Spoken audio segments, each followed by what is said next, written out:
নমস্কার বন্ধুরা, আমি শিখা বসু। আশা করি সবাই আপনারা ভালো আছেন। আপনাদের সবাইকে আমার আন্তরিক শুভেচ্ছা জানিয়ে আমার স্বরচিত কবিতা পাঠ শুরু করছি। তার আগে অবশ্যই আপনাদের কাছে আমার একান্ত অনুরোধ, আমার চ্যানেলটিকে অবশ্যই সাবস্ক্রাইব করবেন এবং লাইক ও কমেন্টস দিয়ে একটু সহযোগিতা করবেন। শুরু করছি আমার আজকের স্বরচিত কবিতা পাঠ। অশুভ সংকেত, শিখা বসু।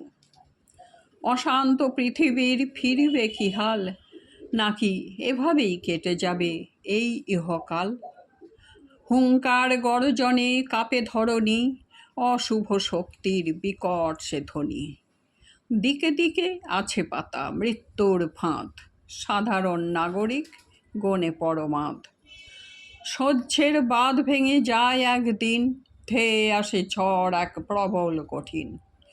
বার ভেঙে যায় স্বপ্নের বাড়ি, তবে কি বন্ধু আবার হবে ছাড়াছাড়ি? এই যুদ্ধ খেলা যবে হবে শেষ, সেদিন কি জীবিত কেউ রবে অবশেষ? প্রশ্নের ঝড় ওঠে এ মন জুড়ে, অধিকার বোধ সবে ধরছে ঘিরে। দিকে দিকে যায় ঘটে কত ঘটনা, কেউ বা বলেন ডেকে যত সব রটনা। শান্ত এ বিশ্বের রং গেল পাল্টে, আগুনে স্লোগান তুলে সবে চলে পথ হেঁটে।